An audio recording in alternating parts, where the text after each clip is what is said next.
pembinaan kita, yaitu di semester 5 di mata kuliah penata layanan Kristen. Ya, ini penting buat kita untuk kita pelajari bahwa kita sebagai hamba Allah, sebagai penata layan, tahu, mengerti tugas dan tanggung jawab kita.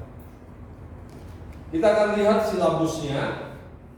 Jadi standar kompetensi dalam mata kuliah ini yang pertama, mahasiswa dibawa untuk memahami akan pengertian dan unsur-unsur dasar penata layanan umat Tuhan dan pentingnya penata layanan umat Tuhan bagi kemajuan dan perkembangan gereja Tuhan untuk menjadi berkat bagi bangsa-bangsa. Jadi standar kompetensi yang pertama ini saudara akan dibawa untuk memahami pengertian dan unsur-unsur dari penata layanan itu sendiri. Yang kedua, menumbuhkan kesadaran dan motivasi untuk kegiatan mempelajari penata layanan dengan kreatif dan tetap bersikap kritis terhadap pelaksanaan penata layanan yang sumbang dan memperbaiki penerapan penata layan yang keliru. Jadi kita akan memiliki satu kesadaran, di dalamnya ada sebuah motivasi untuk kita menjalankan tugas kita sebagai penata layan. Jadi penata layanan itu adalah tugas yang kita kerjakan, penata layanan adalah kita. Nanti kita akan lihat bersama bahwa kita semua adalah penata layan. Ya, jadi nanti diktat akan saya kasihkan dalam bentuk PDF. Jadi saat ini kita akan lihat dulu. Jadi saat kita menjalankan tugas penata layan, kita mampu mengerjakannya dengan kreatif, tetapi juga kritis sehubungan dengan para penata layan yang melakukan tugasnya dengan tugas yang kurang benar. Yang ketiga, memanfaatkan prinsip-prinsip penata layanan itu untuk kebutuhan pembelajaran dan untuk kepentingan spiritual pribadi dan umat Tuhan. Nanti apa yang kita pelajari di dalamnya ada prinsip-prinsip penata layanan. Apa yang harus diketahui sebagai penata layan untuk menata layani, mempertanggungjawabkan setiap tugas sesuai dengan kebutuhan yang diberikan kepada kita secara spiritual, yang pasti secara alkitabiah.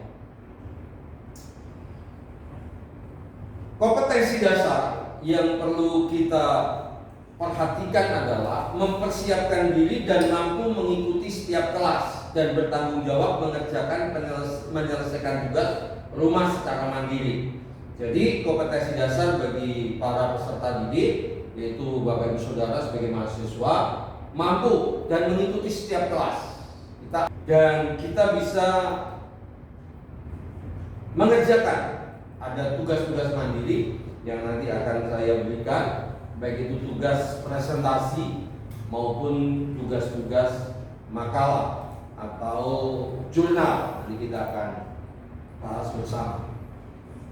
Kompetensi dasar yang kedua, mampu menerapkan prinsip-prinsip dasar penata layanan. Jadi nanti ada prinsip-prinsip yang kita pelajari dan mampu kita terapkan dalam pelayanan kita di lapangan, baik itu di gereja, di sekolah, dimanapun kita berada secara kreatif.